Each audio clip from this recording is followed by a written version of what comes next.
breakfast first. While the rook flies home, it's only fair to elaborate on the fox's early life too, but this won't take long. There was nothing exceptional about it. He wasn't raised by clothbacks as a substitute puppy-kitten cross, or by a feral she-cat, or a stray pack of hounds. And neither was he kidnapped by a badger family who taught him to dig and din in their own style only to use him for a mind slave.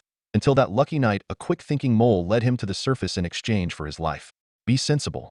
Even Kit Rutsnut would never be outsmarted and enslaved by mere badgers. No, it was a very typical fox upbringing and existence, with a lot of running, sneaking, and snatching. There was plenty of drama still, sensational escapes from clothbacks and the fur trade, dodging snare and snaptrap, living mouse to rat, and lousy scrap to scrap, treacherous times in the cold-blooded wild, but all as to be expected. And what then was on the fox's mind during the rook's absence? Well, his mind was quite busy problem-solving also. Rutsnut had discovered, after recruiting the warbler spies for his own private use, that Rock was hiding a secret hoard of hams in the surrounding wood, submerged on a creek bed, concealed from above by great lily pads. Hiding a small stash of supplies was perfectly normal, absolutely acceptable, but this all felt, it had to be said, like insidious treachery from his partner. And so the fox was now tunneling his way to the location to steal his share of hams from below, and the rest for justice. Alas, just as Rutsnut had the scent of the ham above, his paws furiously mining the waterlogged earth, just moments away from striking pebble, and then the succulent pink flesh above it. A great clanging rocked his ear scoops, then shook the tunnel so much it crumbled around him, to the verge of collapse. Panicking, he managed to turn and scurried back along the shaft to the manor, as another great clang shook the earth about him. Finally, the fox burst out of the fireplace, eyes groggy, just as Rock swooped straight at the cowbell and slammed the toy train into it, clanging the new alarm a third time in succession with satisfying force. And this close-range strike shook the red canid completely awake now. He grimaced in pained annoyance, also from being torn from his dream hunt, never to have the scent of those hidden hams ever again. Real or not, a great feast had still been ruined by the rook. "I'm back," said Rock innocently, leaving the train in the living area and hopping outside. There he dragged a little grain bag from a craggy cache by the outer back wall, placing a few large rocks to conceal the cavity. "That bell was supposed to be for emergencies only," snarled Rutsnut. "Someone had to test it properly," said Rock. "I think I preferred the caw alarm," said Rutsnut grumpily, yawning wide with arched tongue. Rock brought his bag inside, over to the tin basins, tossing a few beakfuls of oats into his own, where sunken bones could be seen along with some floating leftovers. Then he jumped in Rutsnut's, bathing and churning the water well. "You're using my bath again," said Rutsnut. "Come now," said Rock.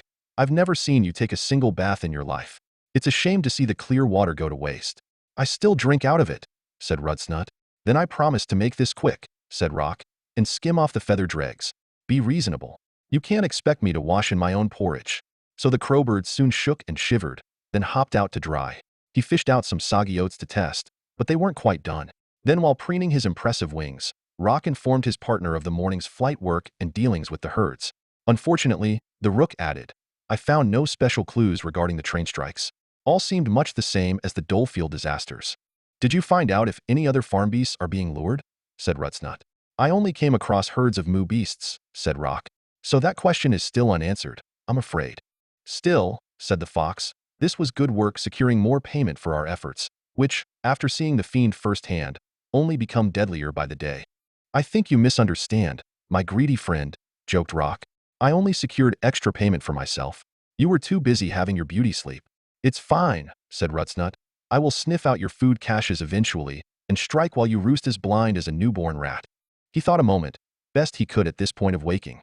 "If you've now proven the train is attacking all across the land, perhaps to the end of the world, then even if we could somehow ward it from harming the Dolefield herd, it would not cease its assaults." "Exactly," said Rock. "We will have to stop it outright, I'm afraid. Even though I'm not completely certain about these trains running to the ends of the earth, just from a technical standpoint." "Have you ever seen the termination of a track?" said Rutsnut. "Because I haven't." "No, I've seen stations," said Rock. "But I admit the track does always seem to keep going." "Which suggests it must run to the end of the world, doesn't it?" said Rutsnut. "Otherwise, if the track simply broke off like a snapped stick, wouldn't the train fly off too?" "It does seem to be the case," said Rock. "But I still find it hard to believe these rails run to the end of the world, for some reason. How does the train keep coming from the same direction? It must get back to the start somehow." "It could catch a ferry boat where the land ends," said Rutsnut, "and be taken back to the start. I don't see how it works in your system unless the machine reverses all the way back when we're asleep." "What if it's in a great loop?" said Rock.